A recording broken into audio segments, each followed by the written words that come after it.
ઇન્દ્રજીતજી, તમે જેમ કીધું કે કોન્સ્ટેબલની એક્ઝામ આપી, 1-2 માર્ક્સથી ક્યાંક રહી ગયા, હારી ગયા, થોડુંક માઇન્ડ બધાનું નબળું પડે, હું માનું છું. અત્યારે આપણે કહી શકીએ કે ભાઈ જે થયું એ સારા માટે થયું, અત્યારે હું આ સારી બીજી જગ્યાએ અથવા તો ગુજરાતમાં પહેલા નંબરે આવીને હું પાસ થઈ ગયો.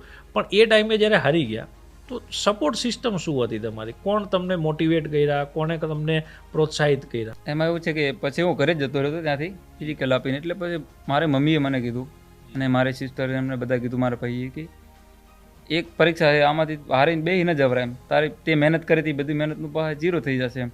અને મેં તો મૂકી દીધું હતું, કીધું હવે નહીં કરવું એમ, કે આ રીતે થાય. હવે કિસ્મતનું એવું બધું હતું કે કિસ્મત સાથ ના આપ્યો હાથે. મને સમજાયું કે બધું કિસ્મત ઉપર ના હોય, મહેનત પણ હોય કાંઈક. અને તે મહેનત કરી છે, એક ટ્રાય માર ફરતી ટ્રાય કરે એક તો, અને હારી ન બેસી જાય. અને પછી હું ત્યાંથી ગાંધીનગર જાય છું.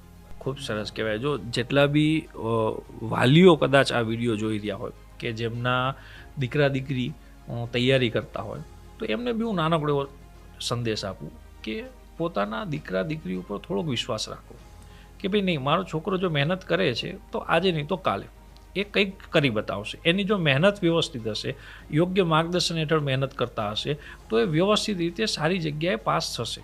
અને આ વિશ્વાસ સાથે જ એમને તમારે મોટિવેટ કરવાના હોય તો જ એ વ્યક્તિ કંઈક આગળ સારું પરફોર્મ કરી શકે. જેમ કીધું ઇન્દ્રજીતસિંહ કે પોતે હારી ગયા હતા, પણ એમના ફેમિલીએ ક્યાંક એમને શું કર્યું, ગાઈડ કર્યા કે નહીં યાર, હજી એક સેકન્ડ ચાન્સ બી આપ.